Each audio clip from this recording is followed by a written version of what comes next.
They say that war changes you, no matter where you are.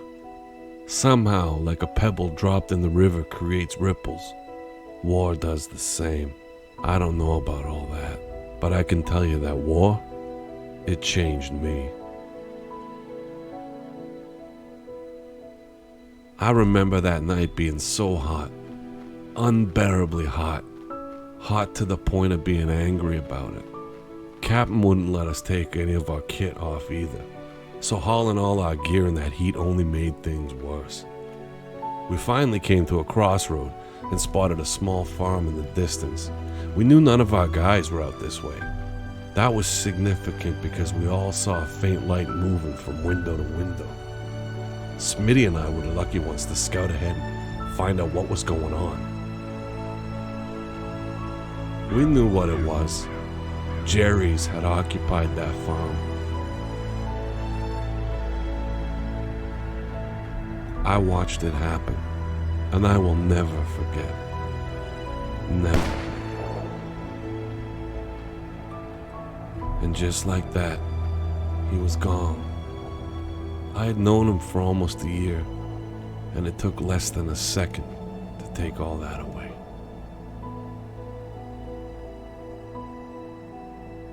We all had a best friend growing up.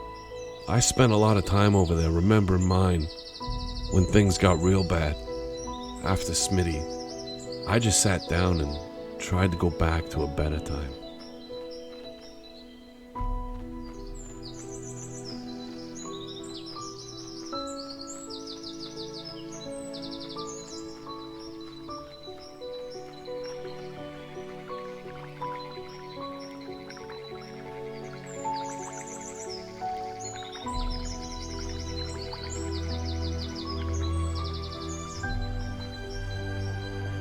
Took me and Dad about a week to build that treehouse. I spent so much time in there with Winston, just reading comic books.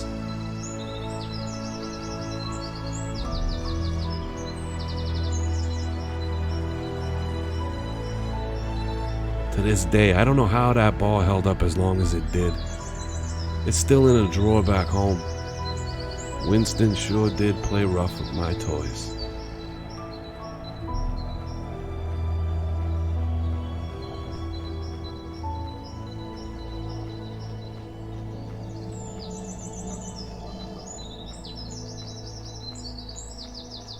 He really wasn't that good at hiding, but I would always play along, pretending to not know where he was.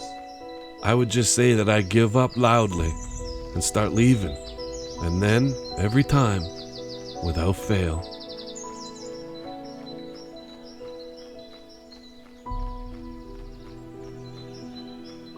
he would think he won, but looking back, maybe he was letting me win.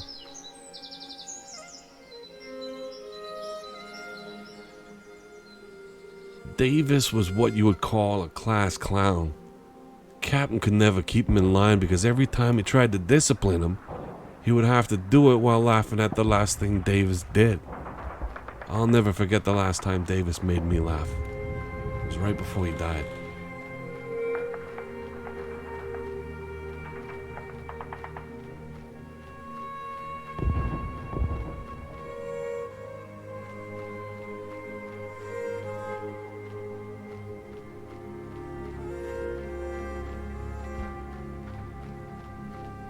I always hated these things. They were noisy as all get out, and you knew if you heard one, there were a lot of Jerrys nearby.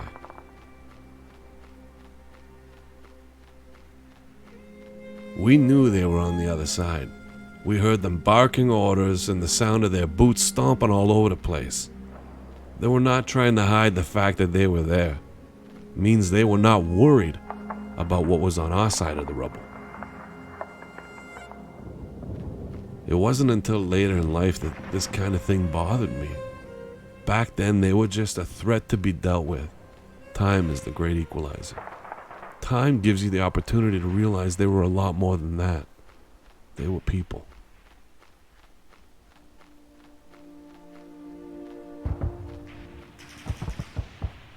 Davis saw her first.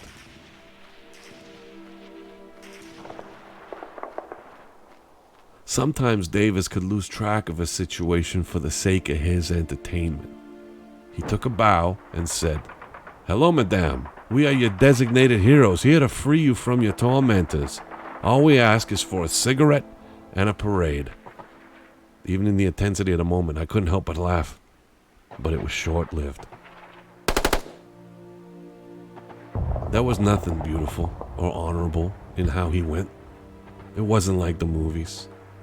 For a long time after that, any time I laughed, I remembered Davis bowing to that frightened woman and her face when he died. The one thing I can say the movies get right every time is that there's always a girl back home. And yeah, we keep a picture, and we look at it often. Mine wasn't just any girl, though. I guess most guys thought that way about their own girl.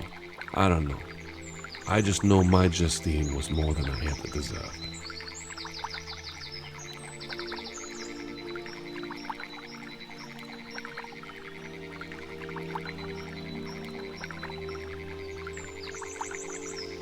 You know, I never did catch a fish in that pond.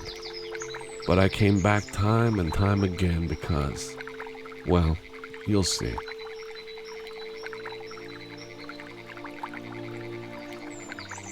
Something in this patch always got me sneezing and my eyes watering.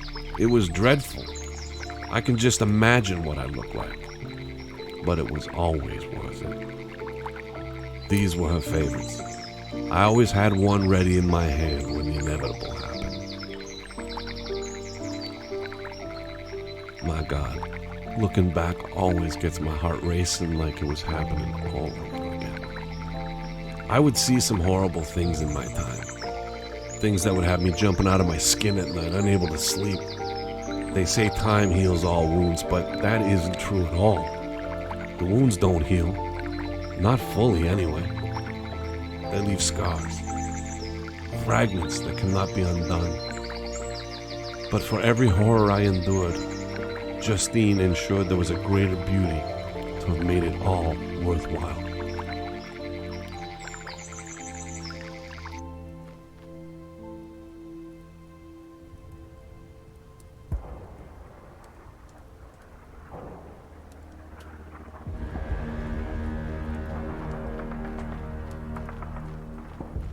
I didn't know him longer than 5 minutes. We were thrown together into a mixed squad once the chaos broke out. Even as close as we were to the end, it never stopped feeling like it was never going to be over.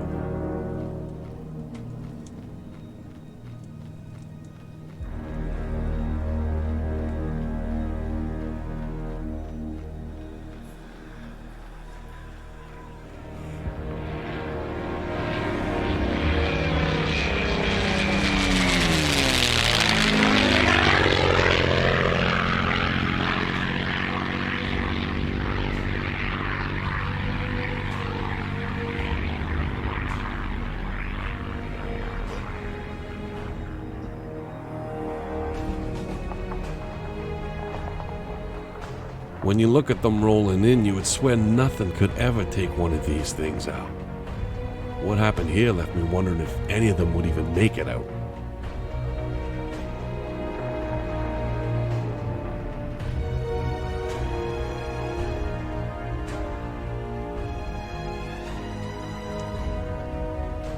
Blake was frantic, kept shouting, "Say again, say again."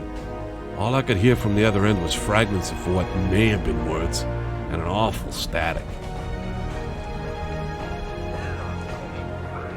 They were screaming something fierce. I know they had just gone through the same chaos we had and were on edge. Didn't stop me from keeping my rifle trained on them, any more than it stopped them. I knew this was it. It was over. I couldn't tell what he was telling them, but they were upset, confused. Kept looking from him to me and back again. It wasn't until I felt a hand on my shoulder that I finally stopped staring at them. It was Blake. Blake had a look about him like he knew what was going on. Something in his eyes told me it was okay. He said he'd gotten the radio to work. The Russians had Berlin. Hitler was dead. It was over. Took me a long while to stop sobbing on his shoulder. But to be fair, it took him just as long.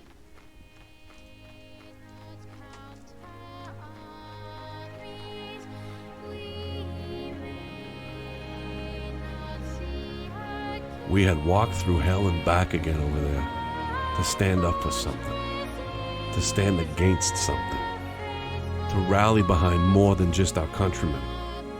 We rallied for the sake of the world and what it would mean to be a part of it.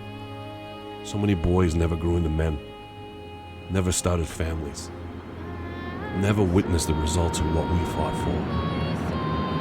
I'm not asking you to remember that. I'm asking you to never forget that. Don't ever let it have been for nothing.